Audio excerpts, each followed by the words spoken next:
we always get together as a team once a week to say, hey, what's coming? What's going? What's happening? What resources do we need to be successful? We do that almost automatically in our professional lives. And it seems like this very foreign concept to do it in our personal lives. I'm telling you, just like your teams at work operate with more efficiency, more clarity, and more connectedness, when you do that once a week at work, the same thing will happen in your family.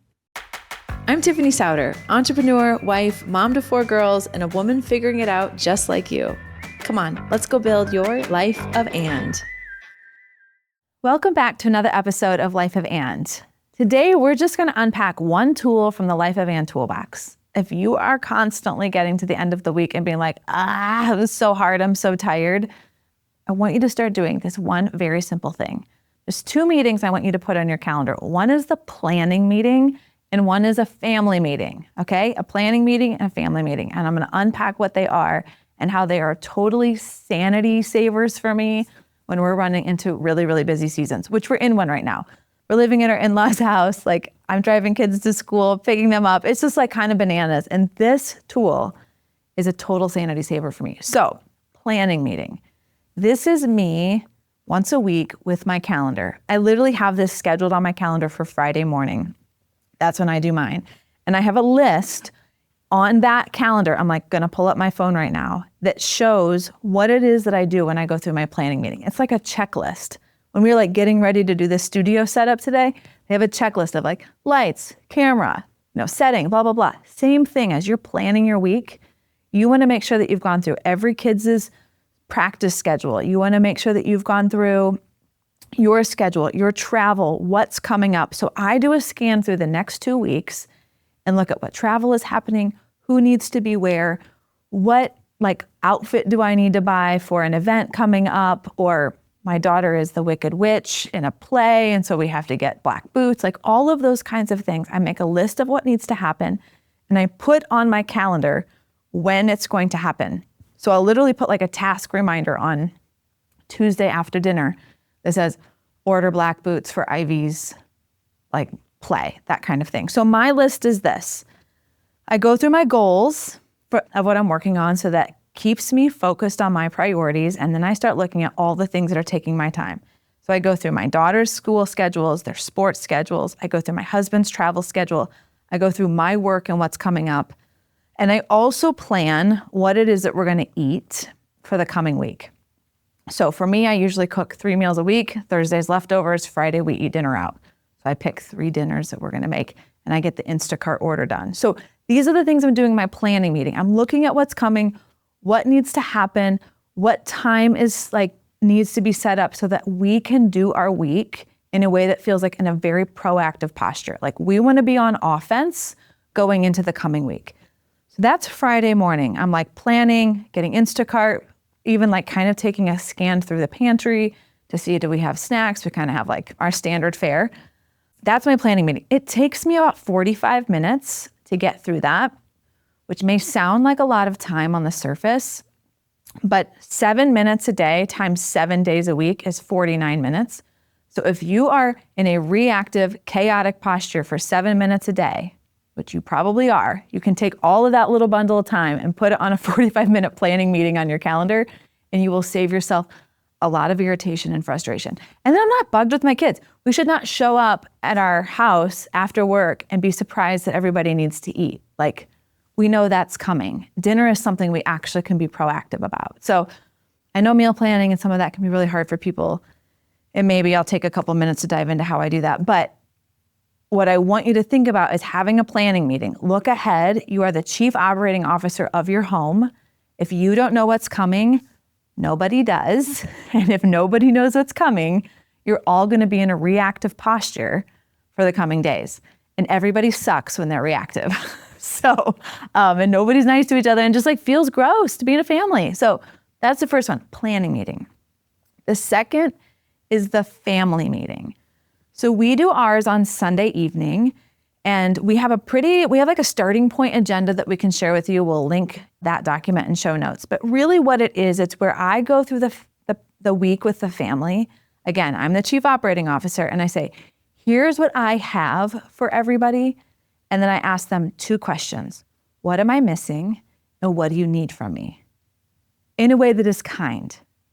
I'm in a place where I can be proactive if you tell me right now what it is that you need. I have a rule in my house called no same day solving. No same day solving. We have too much going on in our house for me to be like reactive Rachel, just being like, oh, no problem. You need 13 gumdrops to the school at 12:07. No problem. No, I can't do that if you tell me that on Tuesday and it needs to happen at Tuesday. If you tell me Sunday and I have a chance to set it up or I have a chance to get some of my support people in place to help me with those things, then 100% I am so here for you, babe. And I can help you with that, for my kids or for my husband. But same day, and the day's already booked, like the flight path has been determined, and changing that is very, very difficult, and something else is going to get set off course. And so I have trained my family to say, we have no same day solving. And the way that we can all get ahead is you bring the answer to those two questions. What have I missed? So you need to go look at your schedule and see what's going on. And the second is, what do you need from me?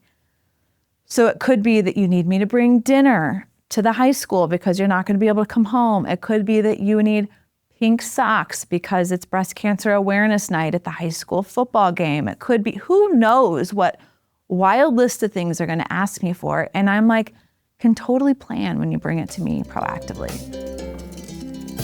I want to take a quick moment to thank my partners at Share Your Genius. For the past 4 years, they have been an incredible part of my journey behind the microphone. Share Your Genius is a content and podcast production agency that helps leaders and brands bring their message to life. So whether you're trying to find your voice, develop a content strategy, or get your leader behind a microphone, they're going to help you make it simple, strategic, and impactful. Another really big thing that happens at the family meeting is expectation setting for everyone. I tell my family, here's how the week's going to feel. The first part of the week is going to feel connected and clear because nobody has events Monday through Wednesday, and we're all going to be home for dinner. The back part of the week is going to feel like it moves real fast. So how do we be prepared for that? The little kids, it's a big thing for them to know when you're going to be home and when you're going to be away. And do not underestimate the control it gives even your youngest kid. I mean, I'm like starting at like 3 or 4. For them to know what's coming is incredibly powerful and respectful. And it gives them agency over how you can help them prepare for it. So I always go through when JR is going to be traveling, if I'm going to be gone when they wake up in the morning, all that kind of stuff just removes surprise. I hate to be surprised. Kids hate to be surprised, like in a bad way.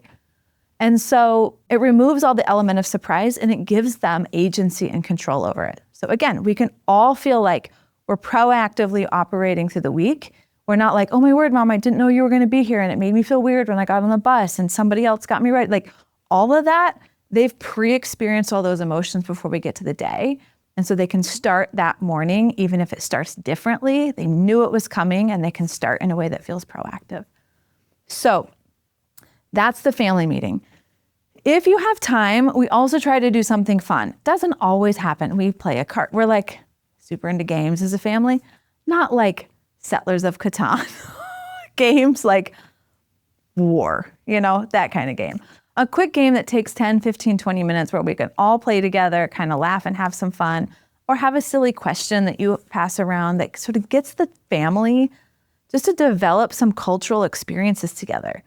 Our kids are really far apart, so we can go in different directions almost every day of the week if we are not careful and thoughtful about pulling us all together.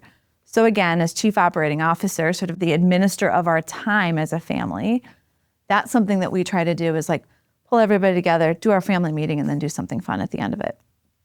I can almost promise you that if you do this for 6 weeks, you will feel a very different kind of week that starts to show up for you and everybody in your family. Test it for 6 weeks. Tell your family, we're going to test this idea of a family meeting for 6 weeks. That's not very many. If we get through all 6, maybe you'll go out for dinner or go out for ice cream or do something fun just as a way of like, hey, look, we put all the points on the scoreboard. Like, let's make this fun. And ask everybody, do you feel more prepared for your week? Do you feel like I'm supporting you more? Do you feel like there's less conflict in the home? Do you feel like we're on the same page? Think about the teams that we're on at work, the companies that we lead. the projects that we run, we always get together as a team once a week to say, hey, what's coming? What's going? What's happening? What resources do we need to be successful? We do that almost automatically in our professional lives. And it seems like this very foreign concept to do it in our personal lives. I'm telling you, just like your teams at work operate with more efficiency, more clarity, and more connectedness, when you do that once a week at work, the same thing will happen in your family. So I can't wait for you to tell me how it goes. Try it for 6 weeks and let me know. I hope this is helpful. Planning meeting, family meeting, no same day solving. To help you get started, we have like a template you can start with to kind of help you get rolling, linked in show notes. So go download it, take a look, and excited to hear how it works for you.